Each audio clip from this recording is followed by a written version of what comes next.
Assalamualaikum, apa kabar semua? Mudah-mudahan baik-baik saja ya. Bertemu lagi dengan saya Pak Adit. Ini merupakan video ketiga dari seri materi kuliah jaringan komputer dengan tema Local Area Network atau LAN. Untuk apa saja yang akan kita bahas pada video kali ini, kita langsung saja ke materinya ya. Nah, pada video sebelumnya, pada seri mata kuliah jaringan komputer ini, sudah dibahas mengenai struktur dan arsitektur jaringan komputer. Pada materi video kali ini, kita akan membahas sedikit lebih dalam tentang Local Area Network atau sering disebut dengan LAN. LAN atau Local Area Network adalah suatu jaringan yang dimana perangkat keras dan lunak bisa saling berkomunikasi dalam area yang terbatas. Nah, dalam area yang terbatas ini bisa juga disebut sebagai area yang lebih kecil. Dalam arti, ruang lingkup dalam local area network ini terbatas. Nah, contoh dari local area network ini adalah jaringan di dalam suatu gedung perkantoran, atau bisa juga warnet, atau yang paling dekat dengan kita adalah laboratorium komputer. Jadi, dengan teknologi jaringan LAN ini, kita bisa berbagi data yang sudah kita simpan di dalam sebuah folder yang dapat di-sharing. Selain berbagi data, kita juga bisa berbagi printer atau mesin pencetak yang dapat digunakan secara bersama-sama dalam satu jaringan lokal ini.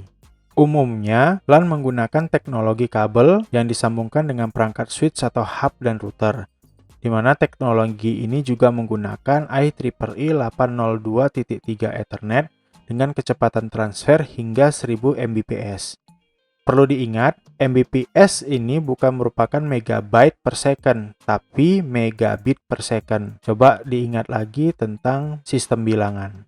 Tapi akhir-akhir ini beberapa jaringan lokal menggunakan teknologi 802.11b atau biasa disebut dengan Wi-Fi, yaitu singkatan dari Wireless Fidelity. Wi-Fi ini merupakan teknologi wireless nirkabel sehingga dalam instalasinya jauh lebih praktis dibandingkan LAN yang berbasis Ethernet atau menggunakan kabel. Karena kita tidak perlu lagi repot-repot menggunakan kabel untuk menyambungkan antara komputer satu dengan komputer yang lainnya. Tempat yang menyediakan koneksi LAN dengan teknologi Wi-Fi ini biasanya disebut dengan hotspot. Biasanya kita dapat menjumpai hotspot ini di kompleks perhotelan, kafe, kampus, taman hiburan, dan lain sebagainya. Nah, adapun komponen dan prinsip kerja dari local area network ini, yang pertama tentang komponen utama, yaitu terbagi atas dua. Yang pertama itu ada node dan link. Node ini adalah titik yang dapat menghasilkan input data atau menerima data atau keduanya. Node-node ini merupakan komputer yang saling berhubung. Nah, sedangkan link adalah jalur transmisi data atau informasi antar node berupa hubungan antara node yang satu dengan node yang lain dalam sebuah jaringan. Untuk prinsip kerjanya tergantung dengan topologi. Jadi, jika suatu jaringan menggunakan pola tidak terpusat, maka setiap komputer yang terhubung dengan jaringan disebut dengan host. Namun jika jaringan tersebut terpusat, maka akan ada istilah server dan workstation. Nah, keuntungan menggunakan jaringan LAN ini sebenarnya sudah kita bahas pada pertemuan yang kedua atau materi yang kedua. Nah, adapun keuntungan dari penggunaan jaringan LAN ini, yang pertama adalah pertukaran file dapat dilakukan dengan mudah. Kedua, mudah melakukan kontrol terhadap jaringan. Yang ketiga, proses backup data jauh lebih mudah. Yang keempat, jika kita bekerja secara kolektif atau beramai-ramai, maka kerja kita jauh lebih efektif. Yang kelima, efisiensi terhadap waktu dan biaya karena ada fasilitas sharing untuk data atau informasi. Jadi karena adanya fasilitas sharing ini untuk perpindahan data dari satu komputer ke komputer yang lain, itu jauh lebih cepat. Tidak perlu menggunakan media penyimpanan seperti flash disk, hard disk eksternal, ataupun yang lain untuk memindahkan data dari satu komputer ke komputer yang lain. Namun kerugiannya itu, yang pertama itu, jika ada satu komputer yang terkena virus, maka berpotensi menginfeksi komputer lain dalam satu jaringan yang sama. Yang kedua, berpotensi dalam pencurian data oleh pihak-pihak yang tidak bertanggung jawab. Nah, selanjutnya kita akan bahas tentang peralatan dan perangkat untuk LAN atau Local Area Network. Yang pertama itu ada kabel UTP. Jadi ya, kabel UTP ini sudah kita bahas juga pada pertemuan yang kedua atau materi pengantar jaringan komputer, di mana kabel UTP ini merupakan kabel yang khusus digunakan untuk transmisi data, di mana UTP ini menggunakan unshielded twisted pair karena kabel ini tidak dilengkapi dengan pelindung sehingga rentan terhadap gangguan elektromagnetik. Jadi kabel ini terdiri dari 4 pasang kabel pairs yang saling terpilin atau twisted atau saling berlilitan. 4 pasang kabel ini mempunyai warna yang berbeda-beda. Di antaranya itu yang pertama ada orange dan orange putih, kemudian ada biru dan biru putih, ada hijau dan hijau putih, dan ada coklat dan coklat putih. Kabel UTP ini sendiri terdiri dari 5 kategori, tapi yang terkenal hanya 2, yaitu kategori 3 dan kategori 5.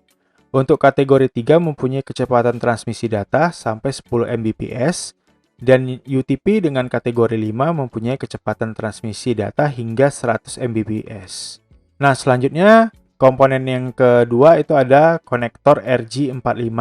Jadi RJ45 itu singkatan RJ-nya adalah Registered Jack 45. Ya, merupakan konektor kabel Ethernet yang biasa digunakan dalam topologi jaringan LAN maupun tipe jaringan komputer lainnya. Nah, konektor ini memiliki 8 pin yang digunakan untuk menghubungkan kabel ke PC atau hub atau switch. Selanjutnya ada tang crimping. Jadi tang crimping ini adalah sejenis tang yang khusus digunakan untuk memasang konektor RJ45 dengan kabel UTP. Nah, selain itu, fungsi tang ini juga dapat digunakan untuk meratakan ujung kabel UTP atau bisa digunakan sebagai alat pemotong kabel UTP, agar kabel-kabel UTP yang tadi sudah kita buka kulitnya dapat tersambung dengan pin yang ada di konektor RJ45. Selanjutnya ada LAN card atau kartu LAN, jadi atau bisa disebut juga dengan kartu jaringan. Ini merupakan sebuah kartu yang berfungsi sebagai penghubung antara komputer dengan jaringan. Nah, kartu ini terkadang juga disebut dengan NIC atau disingkat dengan Network Interface Card. Biasanya alat ini ditancapkan ke dalam sebuah slot yang ada di dalam motherboard. Dari kartu inilah nantinya akan dibuat penomoran IP lokal dalam jaringan LAN. Namun biasanya kartu LAN sudah terintegrasi di motherboard komputer modern saat ini. Jadi kalau kalian sudah punya komputer atau laptop, biasanya sudah terintegrasi atau terpasang secara otomatis bawaan pabrikannya. Itu sudah ada slot untuk konektor RJ45-nya. Jadi bisa langsung gunakan. Nah, selanjutnya ada switch dan hub. Nah, switch dan hub ini sudah kita bahas pada video sebelumnya di video pengantar jaringan komputer. Kalau belum nonton videonya, nanti akan saya buat di link deskripsi atau di pojok kanan atas saya akan buat notifikasinya. Nah, selanjutnya ada LAN tester. Jadi LAN tester ini sering juga disebut sebagai kabel tester. Ini merupakan alat yang digunakan untuk mengecek apakah kabel UTP yang kita pasang ke konektor RJ45 sudah terpasang dengan benar atau belum. Jadi di alat ini ada 8 lampu indikator yang sesuai dengan banyaknya pin dalam konektor RJ45. Jadi jika kabel UTP telah terpasang dengan benar, maka semua lampu indikator akan menyala. Tapi jika ada kabel yang belum terpasang atau terputus di tengah jalan kabel, maka lampu indikator pasti akan ada yang mati. Nah, selanjutnya kita akan melakukan instalasi LAN. Nah, instalasi LAN ini ada beberapa tahap sebelum kita bisa mengkoneksikan satu buah komputer dengan komputer yang lain menggunakan jaringan lokal ini. Yang pertama itu yang harus kita lakukan adalah melakukan pengkabelan. Jadi sebelum kita melakukan instalasi secara keseluruhan, jadi kita perlu tentukan dahulu berapa komputer yang akan kita buat di dalam satu buah LAN itu atau satu buah jaringannya. Kemudian kita tentukan perangkat apa saja yang akan disambungkan. Karena jika ada perangkat yang berbeda, maka beda pula cara pengkabelannya. Jadi ada 2 buah metode dalam pengkabelan. Yang pertama itu adalah teknik atau metode crossover. Yang kedua itu adalah teknik streak. Jadi ada 2, ada crossover dan streak. Nah, untuk crossover sendiri ini merupakan pengkabelan yang digunakan untuk menyambungkan 2 perangkat yang sama. Seperti komputer dengan komputer, switch dengan switch, hub dan dengan hub, dan lain-lain.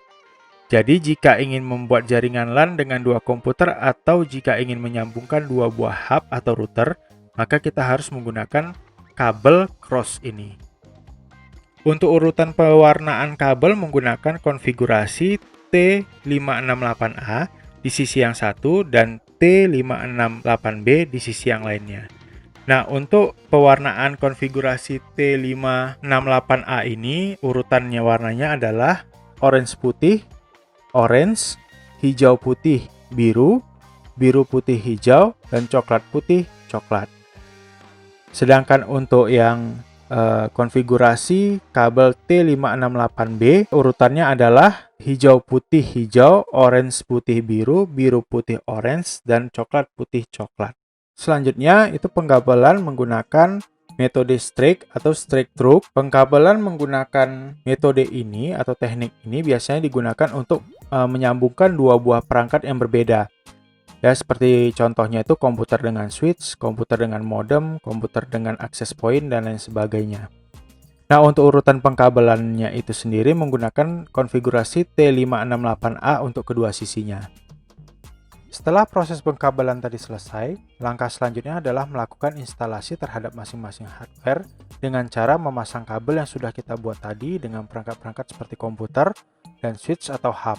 Selanjutnya, setelah jaringan fisik terinstall, kita harus mengkonfigurasi IP address di masing-masing komputer dengan tujuan agar antara komputer yang satu dengan komputer yang lain dapat saling terkoneksi atau berkomunikasi. IP address ini sendiri adalah pengalamatan jaringan komputer yang terdiri dari 32 bit biner. Nah, dalam satu jaringan LAN harus menggunakan kelas yang sama. Untuk kesempatan kali ini kita akan mengasumsikan komputer yang terkoneksi sedikit, maka menggunakan kelas C saja. Jadi ada 3 kelas ya. Yang pertama itu ada kelas A.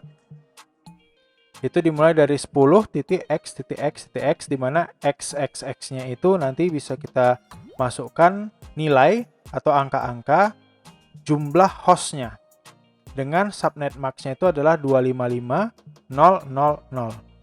Kemudian ada kelas B, itu dimulai dari 172.16.x.x sampai 172.31.x.x dengan subnet max-nya itu adalah 255.255.0.0.